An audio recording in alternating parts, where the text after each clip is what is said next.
Building కన్స్ట్రక్షన్లో వాడేటటువంటి PVC పైపులు వాటికి ఉపయోగించేటటువంటి ఫిట్టింగ్స్ ఏవైతే ఉన్నాయో వాటిని ఏ విధంగా మెజర్ చేయాలి అంటే మనం వీటిని ఎక్కువగా మనం ఇంచెస్లో 4 అంగుళాలు 3 అంగుళాలు 2.5 అని చెప్పడం జరుగుతుంది. కానీ అవి మనం మెజర్ తీసుకున్నప్పుడు కరెక్ట్గా రావండి.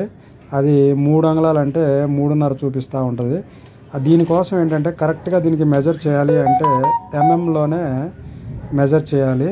మనం ఎప్పుడైతే టేప్లో కింద వైపు ఉన్నటువంటి ఎంఎంస్ అండి, పైన ఉన్నటువంటి ఇంచెస్ అండి, వాటిని మనం ఎప్పుడు కూడా ఎంఎంలోనే మెజర్ చేయాలి. ఇప్పుడు మనం చూస్తున్నది 90 mm అనేది చూపించింది. 90 mm చూపించింది కాబట్టి ఇది మనకి 3 ఇంచెస్ పైప్ అని చెప్పుకోవడం జరుగుతుంది. ఈ విధంగా ఏ పైప్ అయినా కానీ మనం ఎంఎంలో కనుక తెలిసినట్లయితే మనం ఆటోమేటిక్గా ఇంచెస్లో ఈజీగా అర్థమవుతుందండి.